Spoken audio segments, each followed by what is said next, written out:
Hey, good morning, everyone who's made their way here. Melissa's in here with us, kicking off early. It's been kind of soft open, but not hard open. So Hey, if everyone who is it gives a you guest can go directions on on the mute, that would be restrictions to your great. mental. That you, uh, Okay. Welcome on in to the PLC this morning, everyone. Good to see you and good morning. We're going to get started now because we have such good things to share with you, and we want to make sure we have plenty of time for that. So we're going to get started. My name is Patricia Gagnon, and I'll be co-hosting this morning's webinar. I am here with a great group of panelists who are going to show you some fantastic work that they're doing. This PLC, it's really a PLC because we want you to feel free to ask a lot of questions during this session. Our focus today is coordinating care with Intellispark, impactful practices of the Moyne College LPP program. And so what we're going to do is I'm going to move right into our agenda. And what we're going to do this morning is start out with some introductions from our panelists. We will then kick over to Scott Solberg, Dr. Scott Solberg, who will be setting the stage for this discussion. And then I'm going to hand this over to our leaders from Moyne College LPP, Jordan Law and Michelle Robinson, who are going to share the great work that they're doing. This is a recorded session, so we invite you to review it later, share it with colleagues, and you will also receive a certificate of participation after, so you'll be getting a couple of emails after today. And I just want to reiterate, please feel free to put your questions in the chat. Or even, I think Jordan and Michelle are probably flexible enough if you want to just raise your hand or chime in. We're an intimate group this morning, and so we set this up to be able to allow for a lot of interaction. So please ask your questions. We may, if we get a lot of them, we may save some for the end, but otherwise, we'll get started sharing those right as we go. So without further ado, I'm going to move into our introductions. I'm just going to start with introducing myself. Just once again, my name is Patricia Gagnon. I'm the Chief Experience Officer for Intellispark and one of the co-founders. And some of you may have met me before. Some of you may not have seen me in a while. But I work very closely with all of our partners to make sure that you're able to get the most out of our program as possible, answer your questions, and feed your needs back to our team so that we can continue evolving this. So that's who I am. And now I'm going to turn over to Jordan Law to begin with. And I asked Jordan, in addition to, as she introduces herself, to share a little bit about the Moyne College LPP program, the number of sites served, and anything that is particularly unique about this LPP, how long they've been using ScholarCentric there, and what has caused Moyne College to really embrace some of these other Intellispark Pro capabilities. So over to you, Jordan. Thanks, Trisha. Hello, everybody. My name is Jordan Law. I am the Associate Director for the Moyne College LPP. I've been with the program for about 3 years now. We serve students in the Syracuse City School District and Syracuse Academy of Science. So we have 4 sites. We work with students from grades 8 through 12, and our roster has 360 students on it. So currently we have, I want to say, about 270-ish students on our roster, but we are funded for 360. We did reach that goal last year. We actually served 395 students. Let's see, we've been using the Intellispark Pro version for about 2 years, and it's been baby steps in making sure that we fully understand each piece before kind of adding in a new piece to it to our staff. But we've found it extremely helpful in ensuring that there is continuity of service across the program with all of our different staff members. And both Michelle and I work at all four of our sites. So it has been an integral part of ensuring that our day runs smoothly so that we know kind of who needs what at each school. So I know we'll get a little bit more into the nitty gritty of that, but Tricia, I think I covered most of your Yeah. questions. Spot on. Thank you very much. Okay, perfect. So I'm passing along to Michelle Robinson, our social worker. Thank you. And Michelle, I asked Michelle to share, in addition to introducing herself, how, just high level, because they're going to go deep, how ScholarCentric has been a launch pad for these key discussions with students, the nature of her typical day, just so you can kind of see, oh, does she kind of do the same work that I do? Does she have this juggling that I have? So get a feel for her day. And just a high level on why this embrace of Intellispark Pro has evolved their work as a team. Go All first. right. Hi, everyone. My name is Michelle Robinson. I am the social worker with Moyne College LPP. I've been with the program, actually, it'll be 6 years on Friday. I am also at all four of our schools. So I am at each school once a week, and then every other week I double up. I'm at one school twice a week. So definitely a lot of juggling. And we'll delve way deeper into this as to how Intellispark has really helped with that, because Jordan and I are the only two at all four schools, but a lot of our staff also are at least two schools. So just the continuity of care that allows us to pass on the work that we've done that day so we can ourselves remember and be on top of what we've done, and to let the next staff coming in can pick up, can help the student however they can. With ScholarCentric, we've been using ScholarCentric for years since I came on, but the program has changed a lot, and then combined with Intellispark. But now having it all in one place makes it so much easier to utilize, because before I would have to print out the results of the ScholarCentric surveys, and then share that with others. And then it was just more of a process. Now I can say, oh, go into Intellispark and you can see that. Or I don't need to say anything, and staff knows they can go in. So, but we'll get into a lot more of how it's used on a daily basis. Great, thank you, Michelle. And Dr. Scott Solberg. Many of you probably know Scott or have heard of Scott, who actually did all the research and created the ScholarCentric program. So we're thrilled to have you here today, Scott. And in addition to introducing yourself, maybe just a little bit of your work, your current work and research at Boston University, Sure. just again, why this resiliency work is more important than ever to start. Okay. All right. Well, welcome everyone. Excited to have a chance to chat with you all, and really excited about the team from Moyne. It's really exciting, the work that they're all doing in this space. So I've been doing the research on this. We don't want to talk about for how long, because that makes me seem even older than I probably am. It's been a long time. And we built over time a really exciting assessment tool, or what we'll call a screener. That today we call it social emotional learning. We call it resiliency, because the social emotional learning skills kick in, especially for youth that are really in high need or high, challenging situations.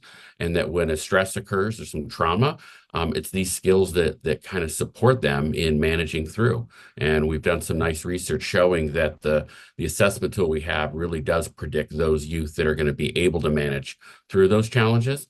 And by managing through those challenges, we're talking about academic performance, mental health, and we're also talking about post-secondary kind of planning, what their next steps are.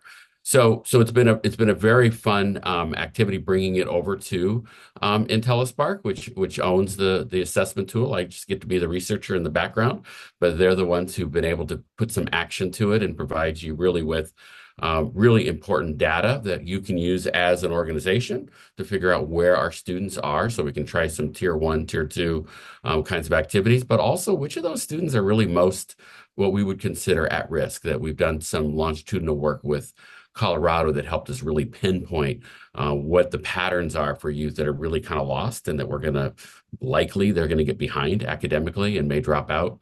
So being able to provide those tier 3 support systems as well to those individuals has been really exciting. And again, I think what's happening is combined with the Intellispark system, you have the ability to identify who's in need and now communicate and design together as a unit a really set of supports and strategies to support them along the way. So really, really excited about today's conversation to hear how Jordan and Michelle have been using this work, and look forward to your questions and comments as well. Tricia, was there anything else you wanted me to add into that?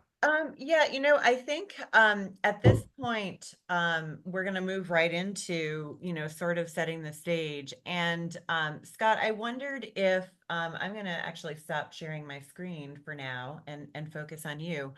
And I just wondered if you could share with our audience, you know, when it comes to the work you're doing, your current research Yeah.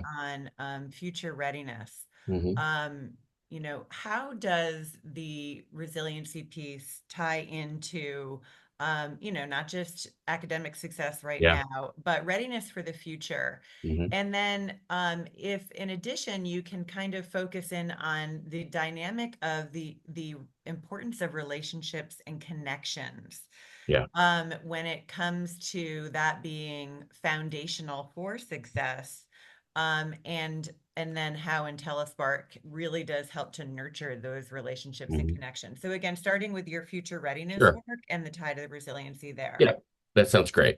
So let me start with that piece. So we've been at the Center for Future Readiness. It used to be our Center for Career Readiness, but we're finding that it's not about finding a specific job after high school or college. It's really about the skills to navigate pathways that are going to lead towards social mobility, and people are going to bounce into other things and opportunities will come up.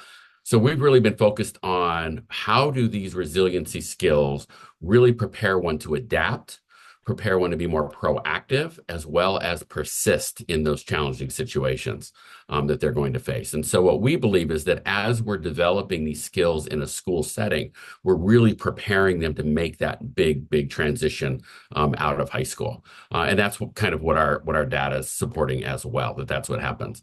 But the key here is that a lot of our world of work information now is realizing that it's about those social skills we have, the human skills. We're even calling them durable skills, which I prefer over soft or non-cognitive. I think durable is a great way for us to frame it, because once they've developed it, they have those skills for life, right? If I have to, it's fun when I have to learn new statistics all the time because it keeps evolving. And now I'm supposed to be using Python and R and all these things. I can't keep up with all the technical developments that keep on going, but I can walk into a room and lead a meeting. Right. And now that I know how to do it, I can do it in most meetings pretty well. Right. And it turns out that employers need these skills more than anything else.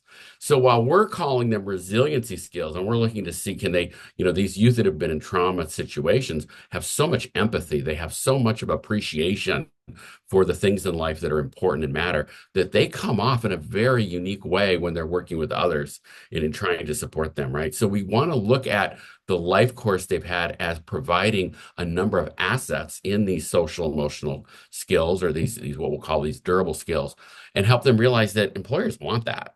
And that really sets them up for a whole range of opportunities down the line. So that's one of the big things we've had. Now, what we're finding also is that youth need to have a purpose, and that's something that's missing when we focus on test scores, right? Why are you in school? I got to get good test scores. Not a real good answer, right? Not really taking me anywhere. But when I want to change something in the world, right? We look at those UN Sustainable Development Goals. There's a whole lot out there around the world that we need to improve on. When they find something there they want to be a part of, that helps mobilize them into thinking about the next pathway past high school, or even how they want to use their middle and high school experiences more effectively. To do that, we need caring, encouraging adults. And what we're finding in the literature is that every conversation they have with an educator or an employer about their future that's meaningful to them, that's personalized to them, results in better, higher wage earnings as young adults. Each one, it's additive. You get 3 of those meaningful conversations, you're multiplying that piece by 3. Pretty amazing to look at, right? So there's something about this, what we're called being a mentor, being a caring, encouraging adult, that is extremely important in this whole process. And so it's not about their grades, it's not about their performance and all of that. It's about who am I and where do I want to be seeing myself in the future? And how do I begin exploring that? Right, is a big piece of what we've been working on. And we're finding that once youth really are able to identify those durable skills and they've started exploring what the possibilities are, all of a sudden you're seeing better college post-secondary engagement. They're taking a more rigorous course schedule if that's the pathway. They're looking at the non-college pathways through certifications and 2-year college and apprenticeship programs, military. So there's something about there's a big role we have that we're not only helping them understand the value of these skill sets, these resiliency skills, but I think we can help them use what they've learned about themselves to really help them be successful, not only academically in the current space, but also down the road in their future transition. So I'll pause there. The first thing I want to say is there were a couple huge nuggets in there, Scott, about what you said, helping students to see that some of the things they've endured are really tools in their toolkit now that will help them be empathetic and bring that to the workspace, which I think is a really important, an important conversation to have with students, because I know our attendees today are certainly dealing with students all the time who are enduring challenges that could be positioned as strengths for them as they move forward. And I think the second point that I hadn't heard before was the statistic around or this factoid around the impact of these mentoring conversations. I'd never heard that. And so the fact that just by nature of your helping students have these discussions about the future and see what they can apply, that this results in greater outcomes from an earnings perspective is incredibly motivating. It's amazing. It's absolutely amazing. That data comes from it's the Organization for Economic Cooperation and Development, OECD. So it's a major international organization that works with all the countries that are at the higher end of the economic spectrum.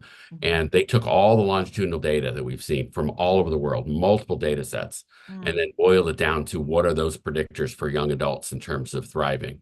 And one of the big takeaways was caring, encouraging, meaningful conversations with educators and employers. That's the ticket. It's such an important element. So, and and it makes sense too. So a little quick story. I know we got to get moving on this thing, but just a little quick story. So, when my oldest child was very little, probably like 2 years old, going to the doctor, right? Got to get their checkup. And they come back and I said, "How's my big boy?" And he goes, "I'm not a big boy. I'm a big guy." So he spends 5 minutes with his doctor and comes out with a brand new identity that I can't change, right? This idea that we as the parents, or even as we as if we have the relationship as even as the counselor, we're not as well respected as that independent educator or that employer that comes in and says things, has tremendous power in reshaping the kind of identity, who I can be and what I can become. So I think we need to just impress upon our educators when they say, "Well, I don't know anything about this, what we're doing around mental health and all that." Yeah, but you know how to care about people. So let's just do that. Let's just lead with that caring, encouraging component, build that strong relational connection. And what we know from our research is once that relational connection with the teacher and peers is established, the last thing they want to do is fail. And so they automatically, just that moment, just that connection increases their academic motivation to be successful. So this is the kind of stuff we need to help our educators realize the power they have in building that heart, connecting with the heart, connecting with them at a personal level around their interests, around their skills, around their opportunities, and just being in that space for a little bit. I think it's just transformative in terms of the classroom. And I would think that if a team member has had the ability to have that conversation and can share that with other members of the team, then they can build and move that forward. And the student goes, "Wow, like they're all on my team. They're all dialed into my plan. We can move even faster and accelerate." So I think that's probably what Michelle and Jordan are going to be able to share with us. Does anyone have any questions at the moment for Scott? He'll be, And while they're doing that, I just want to say this is also why we love having Jordan and Michelle's of the world come on, because living it and then saying, here's how I do it is so much more powerful than listening to some professors say, isn't this the greatest thing in the world? I've just learned that basically I have all the answers and they're all wrong. Once people start taking it and using it, that's when I learn how we can really do this. So I learned so much in hearing from Jordan and Michelle today. It's a great opportunity. yeah, amen for that. Any other any questions you want to put in the chat? Anyone want to chime in? Oh, Scott I will didn't be, have a question, but I did want to chime in. Scott, I really appreciate not only taking the data to like represent like how this impacts kids. I was an educator for about 8 years, both in special education, math, and ELA. So to hear, and a lot of times with my students, especially in the special ed sector, was when they had issues with like teachers feeling like the students are not listening, but students ultimately came to me and were always like, I feel unheard. So a Mhm. lot of the jobs, a lot of the things that they wanted to do felt invalidated. And a large part of my job wasn't necessarily, yes, it was academic and the academic part was happening, but a lot of it was just taking time out to say like, hey, I am actively listening to you. How can we as a team support you? And to hear that data actually like, you know what I mean? Like I think a lot Oh, of times for totally. teachers, they're like, I got so many things, right? I got so many things. How can I worry about this one piece? I got 30 kids. How can I worry about this one kid's emotional safety? And it's like, no, once you take the time for that one kid's emotional safety, for that kid to be able to thrive in this classroom, other kids are going to see that. Other kids are going Totally. to get with it. So doing the work, the one helps with all. So I really appreciate it, not just the sentiment, but the data that's tied to it. That's like, hey, this is a data point. This is actually something Yeah, we should all be doing. You know what I mean? that's So right. I love that That's piece. right. I'm sorry. Well, I really appreciate it. And thanks for bringing in the disability. The work I did on this and the validation we did with a lot of these constructs that are part of the ScholarCentric had a strong number of individuals with disabilities. And we actually published showing the path model, showing how these resiliency skills connect to their academic, social, emotional, and career development. And what you just described is a really important issue. We're not getting enough support for career and future opportunities for our students with disabilities. And I have one at home too. And it's been like, what's going to happen? I don't know. It's the uncertainty is what gets communicated versus let's just get excited, right? Let's get out and see things. Let's get out and do things, and let's get some job experience. So there's a lot more work we have to do, especially as we start talking about the need to customize some of these employment opportunities. But we have to work harder at it because they're not getting the same. It's not the same process. When they get confident in something, they don't see its connection to the world of work, is what we were finding. And that's because we don't think we as adults are saying, look what you can now do, right? And so really appreciate you bringing that up. It's a critical area. yeah, that's fantastic, making it real. Mhm. Any other comments or questions? I love that you chimed in there. Okay, and as I said, like as we kind of dive in here, Scott will be here. We can continue to have a discussion in the chat. I think at this point, thank you, Scott, for setting the stage there. And that's exactly, I mean, boy, you gave me more than I was even hoping you would share there. So I'm going to use some of those data points too. Okay, so I think at this point, we are going to ask, Jordan is going to, actually, before I hand over, I just want to introduce the reason that we set this PLC up today. We have worked with Jordan, actually with many of you, but Jordan and Michelle, about a year and a half ago, really started saying, "Oh, if it worked this way, I could do the following," and they really started pulling one function after the other out of Intellispark Pro to say this could make our lives so much easier. And they really weren't afraid to just try something, and they were like, I actually can't break it, let me try it. And then they shared with us some use cases that we thought, my gosh, there are other LPPs that would probably love to hear this and love to try it. And so, on the opening slide, I did have Michelle and Jordan's contact information and Scott's, and they are very open to you reaching out to ask questions if you want to follow up with them. But I really want you to hear some of their use cases. They didn't do them all at once, They'll share how they built on this over time.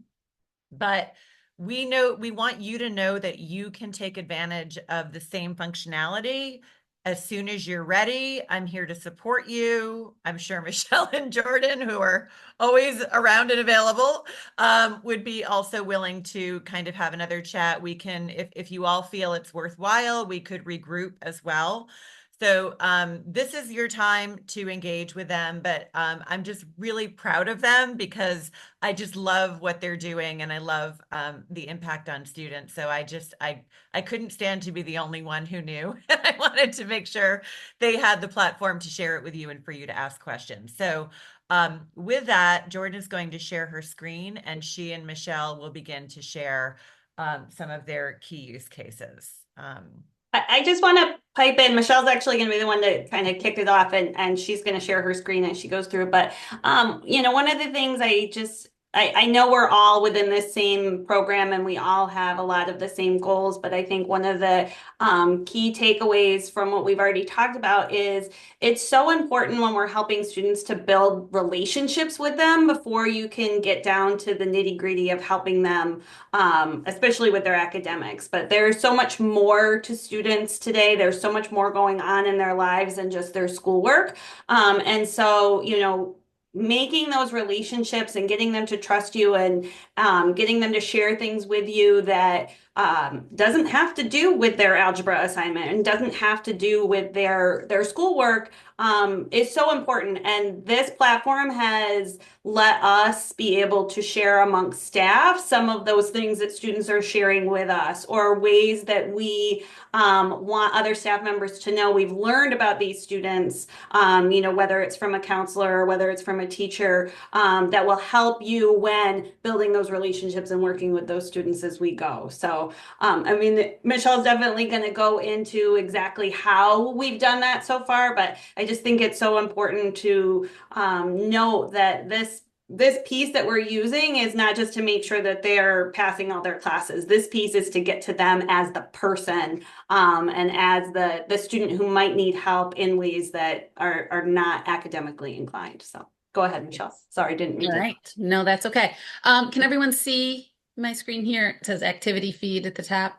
We're good. All right, so I'll hop right into what it looks like. So when you log into Intellispark, this is what you first see. We're being very careful not to show any of our actual student information. So usually if I would click over here on today or this week, or if I hit last week, this whole screen here would fill with notes that staff has put in. So this is where you start. If I log in, like when I logged in this morning, there was a few notes that had already been put in this morning so that I can have them all in one place.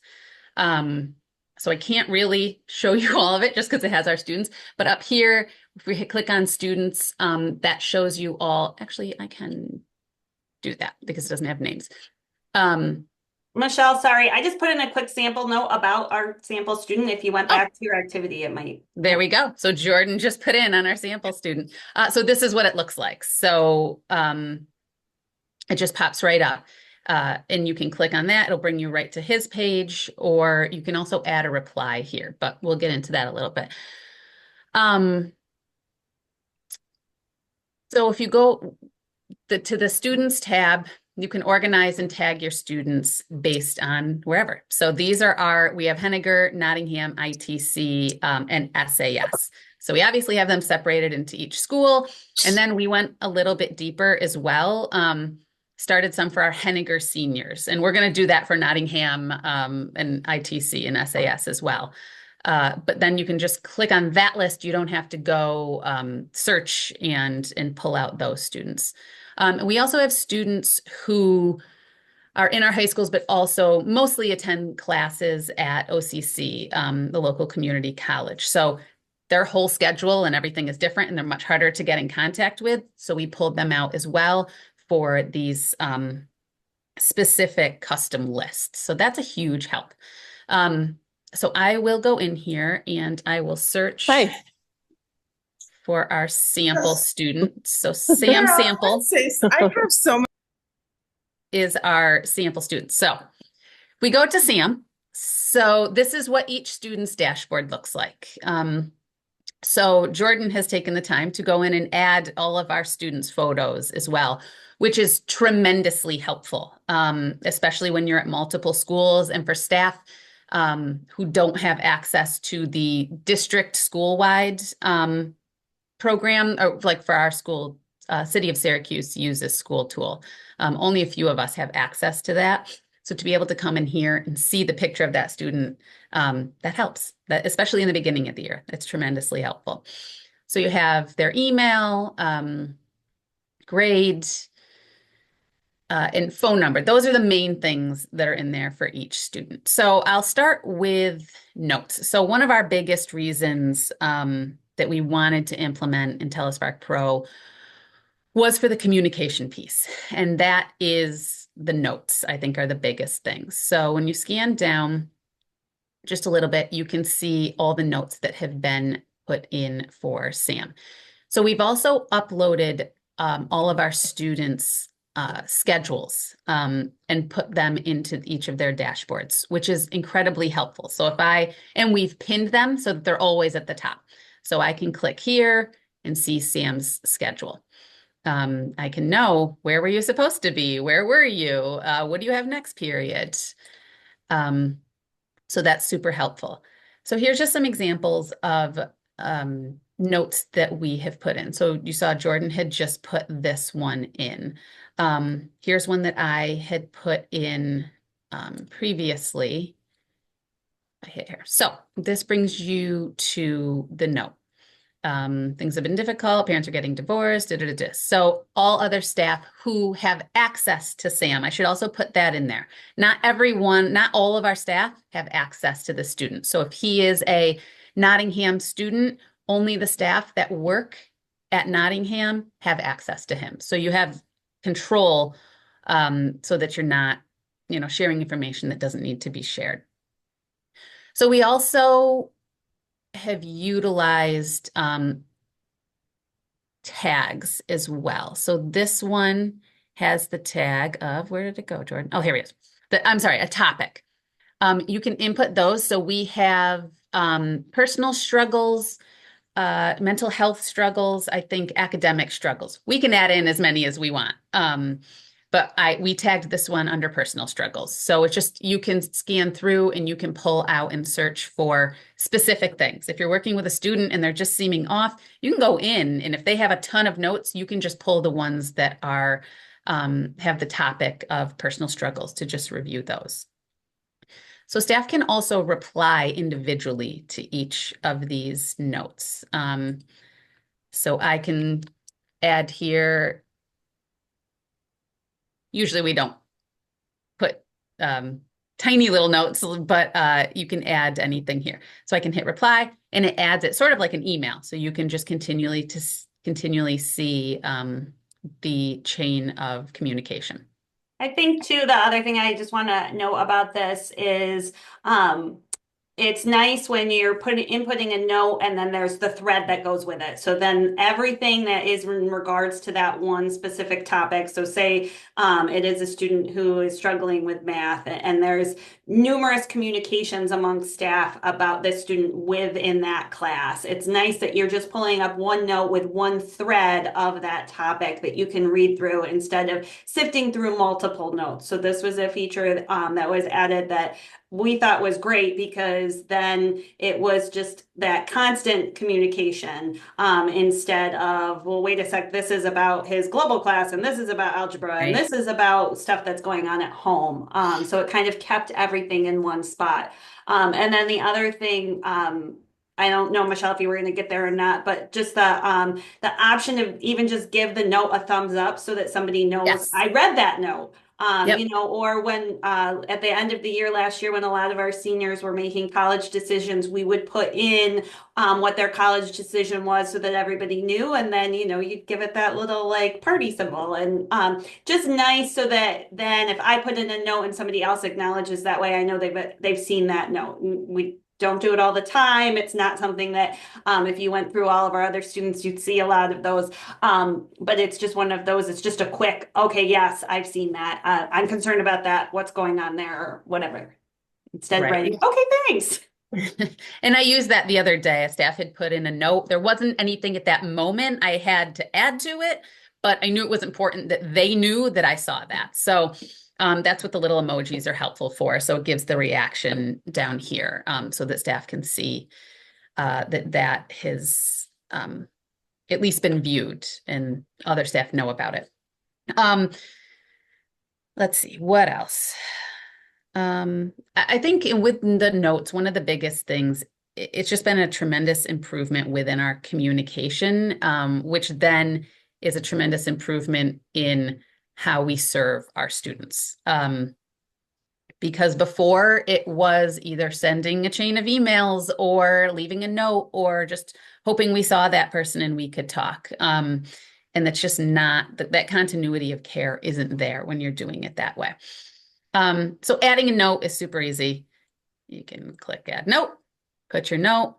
You can also add other students. So if I start typing another student's name here, I can add that. So let's say Sam and somebody else got into a fight.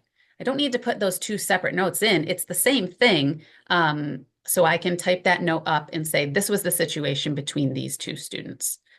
And then you can add your topic. And we added these in. You can add in whichever topics you want. And this is where you would also upload a file like we did for the schedules. All right. So I also, sorry, Michelle, I don't mean to jump in. You know, besides using Intellispark for the ScholarCentric SEA that we all have to do, the notes was the first piece that we really took on as a staff. You know, Michelle and I used a few other features within this, but this was the piece that we said to staff, this is how we're going to communicate. Staff was given technology so that they would all be able to have access to it. And the expectation was that each staff member would be putting in at least one note a shift. And those notes can vary from, you know, your academic topics, but it could also be, you know, grandma passed away, or it could be, you know, having struggles at their job, things like that.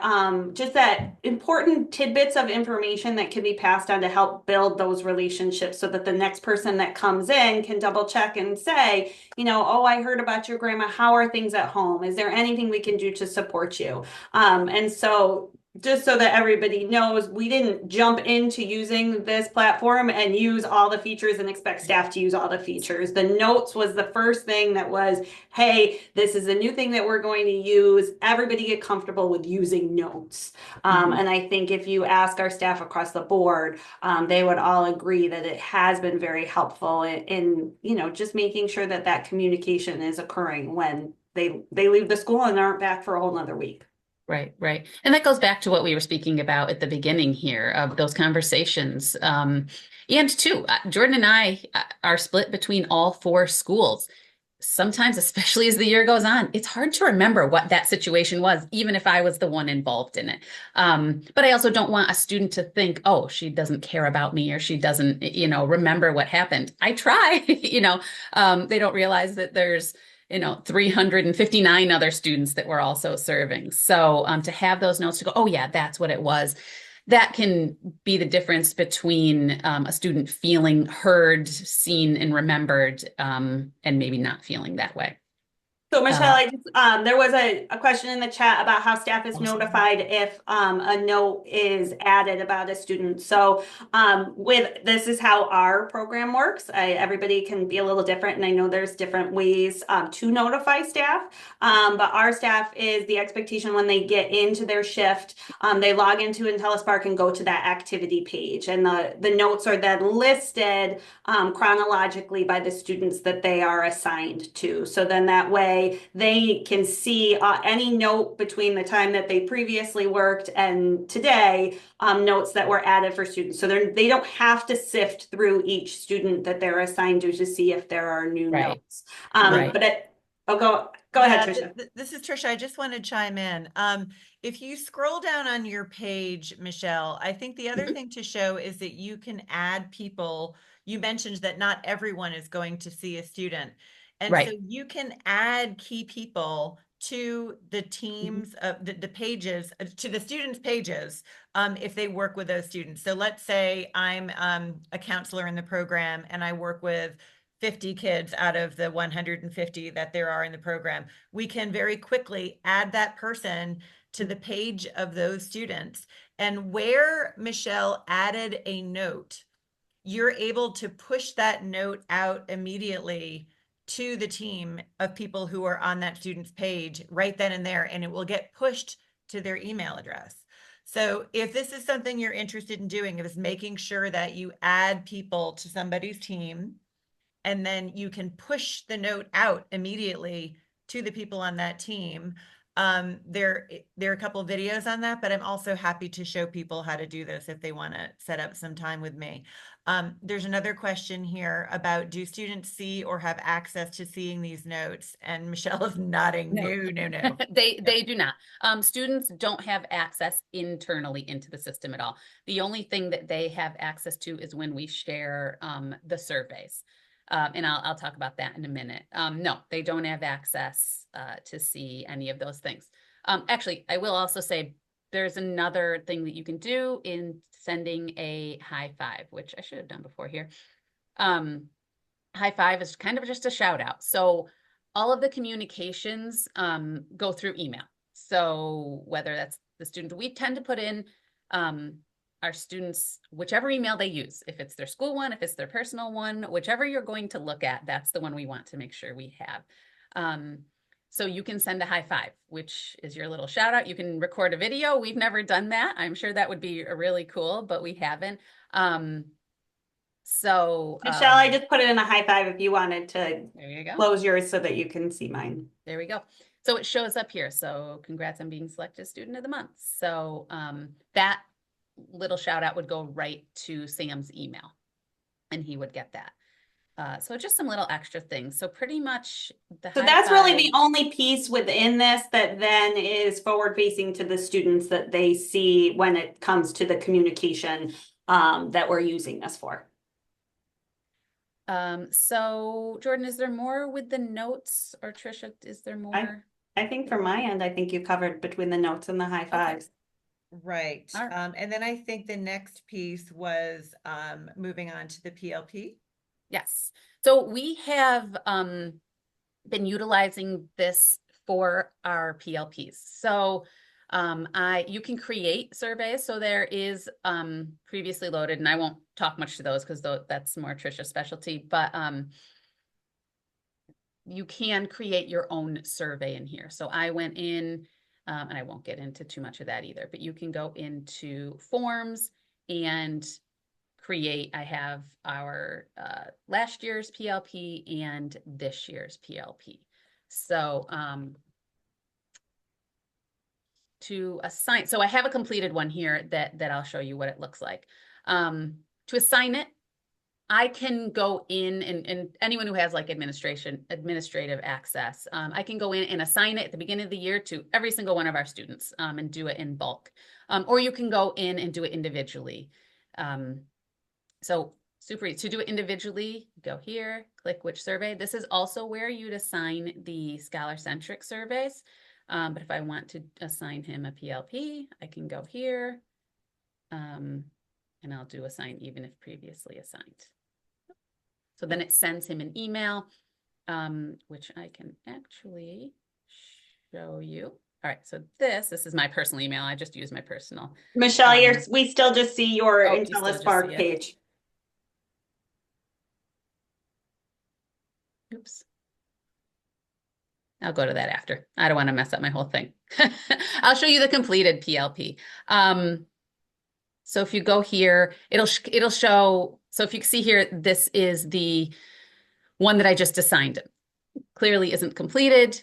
You can come in here. It copies. Each one has their specific link. So a copy link, I can say, oh, good, you're here. Let's sit down and do this together. Copy and paste that into a another window, and they can sit right there and do their PLP.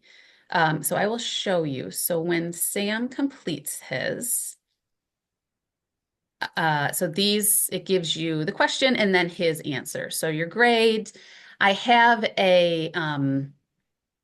there's a long list of descriptive words for them to choose. So they go through, pick those, and And then these are more open-ended questions based on the words you chose to describe yourself. What is something you'd like to improve within yourself? And then gives them some prompts on how to respond to that question. Think of 2 ways that you can work towards those goals. And then these here, actually, that's why I want to really show you. Let me see, share.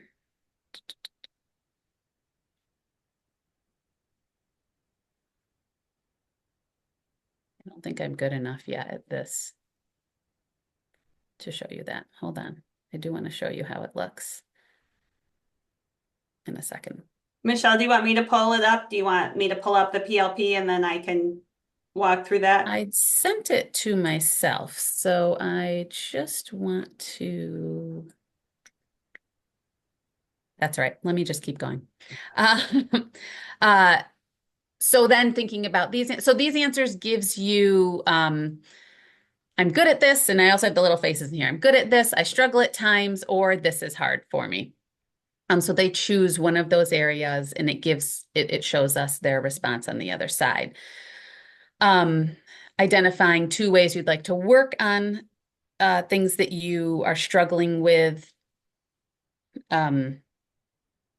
And then it's sort of similar. I mean, it is similar to all of the other PLPs that we're using. And then we get into setting the goals of after high school plans. He would be 10th grade, so I'm not sure yet. I need some help.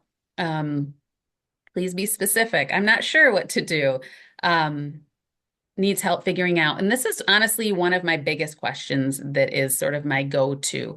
Who can you talk to if you're having a hard time or have questions? Family members, friends, whoever.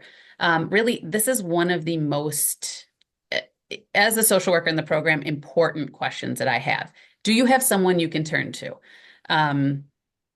If you list multiple people, wonderful. If you say, I don't talk to anyone, then you're on my list immediately, even if everything else, you have positive responses to everything else. And then I do love, go ahead. I was going to say, what you can also do is if you go back into that forms area, you don't have to do this. Well, you could do it right now, but if you went in there at the bottom of the page, it says add pinned survey question. So what she could do is she could pin that specific question to the top of every student's page for, the start of the year or whenever, and you'll be able to see right there with that student who does not have an answer that you're comfortable with. So you can always add a pinned survey question, whether it's our survey or your survey, right to the top of the page, and it will show how a student has answered that question. Sorry, I didn't mean to distract you from your flow there. No, that's okay. Can you see my email now? Yes. Okay. So this is what it looks like when it gets sent to a student. So here's the high five that Jordan had just sent me. So this is what Sam Sample would see on his side. And then here is how it comes through when you assign a survey, whether it's the ScholarCentric or whatever personal survey you use. So then students click on the link, and this is how it appears. Trisha,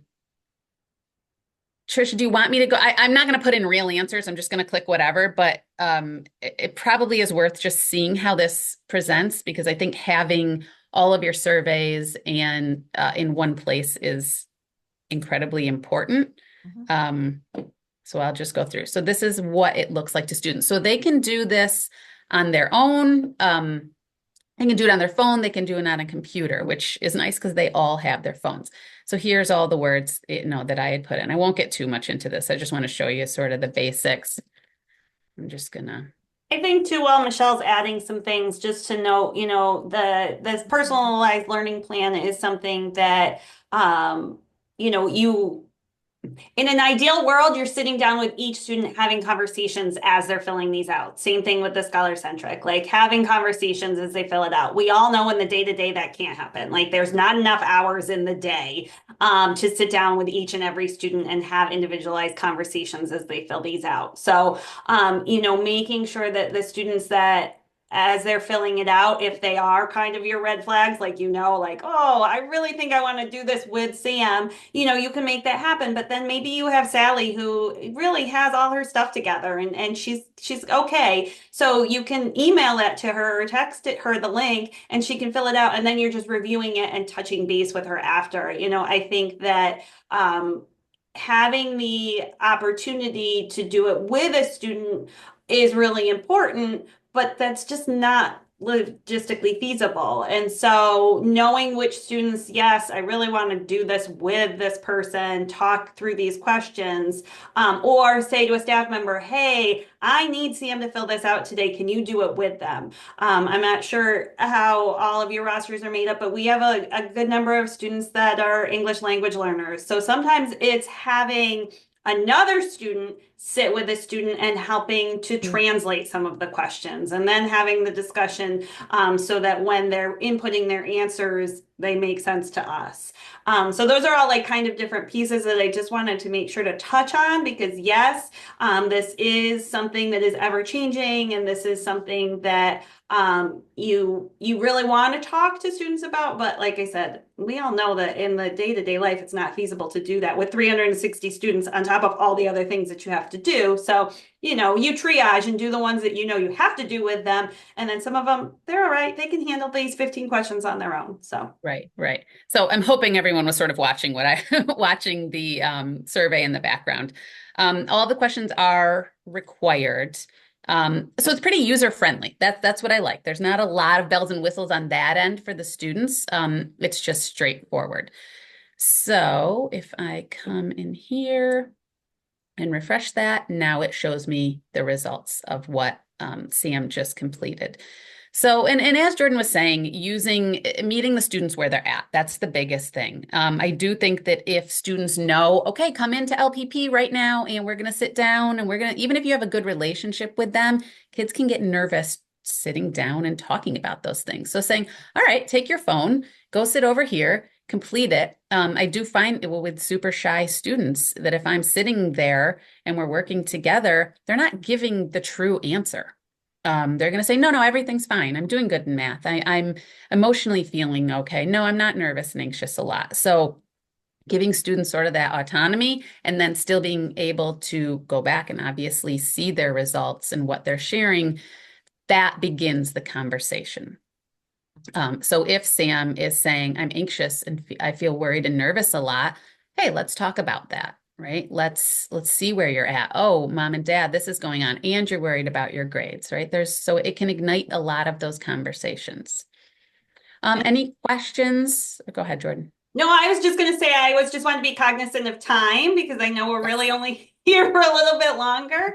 So I was going to say, a lot of what how we present the PLP and what we take out of that can be very similar to the SEA, the ScholarCentric survey. But the ScholarCentric survey, and I'll let Michelle talk more specific about it, it just has a lot more meat to it. There is a lot more that you can dive into and pull out. When we all just sit around and smile and have time to read through everything. But what's really nice within the Intellispark is it pulls those indicators out to show you, because again, to sit through and sift through all of them, nobody has time to do that all the time. Yeah, right. And Jordan and Michelle, I think that was one of the key pieces that came to the fore when we were preparing for today was, what are those little nuggets that out of this, like when are you using ScholarCentric and what does it allow you to access information wise, and how you're using it? You talked about how you respond to what you see in there. Right. Yeah. And I think also ease of access of that information. You can look individually and as sort of an aggregate group. So when you look at a student's dashboard here, it has the resiliency screener indicators right here. And if you dig deeper, go to the ScholarCentric tab, you can view the whole results. It's right here. It'll download it. You can open it and read all of them as it was previously before everything was right here. So that helps you dig deeper into specific questions, but really to see individually and pulling, right? Going through and saying, okay, what are some of those big struggles we're seeing over all of our students. And it's beginning to use that information to create content to share with our students, to create seminars. Is confidence a big issue? Or high stress motivators? What are students struggling with on a larger scale, so that we can then create curriculum basically to help our students? If this is what 40% of our students are struggling with, okay, let's take that, let's pull it and begin to find ways what's going to work at each of our individual schools. You can also pull that per school. So at one of our schools, Henniger, we have some interns actually that we're having pull some of those indicators and saying, okay, what are you seeing? Can you pull out this data for us as to what our students are really struggling with at this school and at this school? And they can be different. So at Henniger, we're going to talk a little bit more about finding motivation and confidence in yourself. At Nottingham, it's a little bit more about struggling academically and valuing education. So we can really zero in on some of those specific areas. Michelle, can you share a little bit about also, because I know we're in our last 3 minutes. Two other items that we had talked about were the weekly digest. Yes. Your use of tags. And I probably won't get into flags at this point because I know you're still thinking about that. I think also Right. supports. You were logging some supports as well. So yeah. So I'll speak quickly to, I can't show you the weekly digest, but because it has, but I just got Okay. mine yesterday. It shows you, I think it's Monday or Sunday. It sends it out and it pulls all the notes from that week, which is super helpful with somebody who is at 4 different schools. I don't have to go in searching for notes. It just sends it right to my email, and I can scan down that email and say, oh, I saw that one. Oh, I didn't see that, and just scan down quick to see where I'm at for that week. We have all of our staff signed up to get the weekly digest, so everyone is getting that, again, only for the students that they're seeing. What was the other one, Tricia? The use Flags? of tags. Oh, tags. Creating those custom lists. Yep. So the tags, I showed you those custom lists earlier. So all of these students are tagged with, so we can add in whatever tags we want. So the tags are up here in the top right corner. So I could also tag this student under OCC. So let's say Sam also takes a few classes in the morning up at OCC. I can tag him as that as well. That will also pull him out into a different group. And it will also, when I go to search, I can pull him. And you can add whatever tags you want. Actually, I created, I'm trying to create a tag sort of for myself so I can tag students that really needs my consistent attention every week. That have significant struggles that I need to make sure their profiles I can sort of pull up all at once, and it just makes it a lot easier on the day to day. How about anything on supports that you're tracking in here? So we haven't, as far as, we really haven't started using the supports function yet. We're trying to add it in little by little. We don't want to overwhelm our staff too much because they've all kind of, everyone's gotten to the point where they know how to use it now. Yeah. So we're adding it little by little. Jordan and I sort of start using it on our side, and then we say, okay, does this work how we want it? Let's try this. I noticed you have a skipper flag for referral. Yes. So you can also create flags. So you can, again, make those whatever you want. We have academic, attendance failing, mental health concern, all these things. So we have certain students who like to skip. So that's good to know, especially for a staff who maybe doesn't work with that student a ton or is only there once a week. That student is flagged as a skipper. Oh, okay. Hey, Sam, where are you right now? Let me pull up your schedule. Oh, you're supposed to be in history. Let's go take a walk. So those kinds of things. And then on that main page too, you can also just pull up specific flags that a student has.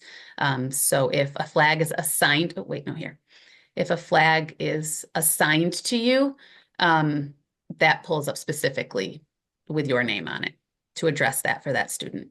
Mhm. So I noticed we are, as predicted, so much to share, so little time. And so I think Michelle has gone high speed through here. Are there any specific questions that the group has for Michelle or Jordan at this time related to what they've shared today? How to create custom lists again. Would you be able to show an example? And I will also say there is a video. If you go up to the Get Started page at the top of your Intellispark screen, there are a bunch of training videos, and there is one for how to create a custom list. So definitely feel free to have a look at that. Jordan, do you want to show? Yeah, I can do it real quick. I Okay. just pulled it up over here. So, okay. Everybody is everybody seeing Yes. my Yep. list? Yep. We do. Okay. So all you do is press this plus button and there's specific filters that you can pick from. And as you go down, there's also different tags. So if we had more tags than just the specific schools, and then the students that take classes at the community college, you can select from there. And then that way, once you've clicked on those specific filters. I don't know, let's see. So if I just picked all my 12th graders at Nottingham and I clicked next and I said Nottingham seniors, I could share that list with other staff members and click save and they would all show up. And you can also, if you had a tag for, say, a student who has been hit a certain attendance threshold or something like that, like they've missed a number of sessions, you can create a watch list. So in the top right of that custom list screen, there's a box and you can get daily and weekly updates related to changes in that list. So again, you might want to take a look at the custom list video. And then again, if anyone has questions here, I'm going to put my screen up again and you'll see email addresses. And I'm just going to share that really quickly. So you see our contact information. But I really know that we've gone a little over the top of the hour here. And I just want to say fantastic work, Jordan and Michelle. They're always reaching out and saying, hey, what about this? Or can you do this? Or can you remind me how to do this? I welcome it. I love it. I love hearing from them. I love seeing what they're doing. And if any of you would like to learn more, you've got the capability to do this right now in your solution. So you see our contact information here. Please reach out. I also just want to say, if you have any broader Intellispark questions, our contact information is here. If you have more general questions about ScholarCentric or Intellispark, thank you all for your great attention today. I'm so glad you were here to take in the great experience and use cases that Michelle and Jordan have shared, to hear from Scott, the latest and greatest on the power of this very important work and the impact that it has on students long term. We have got to remember, this is not just about today. This is about what are these students going to be able to do without us in the future. So it is all about future readiness, and what you're doing today matters. So thank you. Thank you. Big virtual applause for our presenters.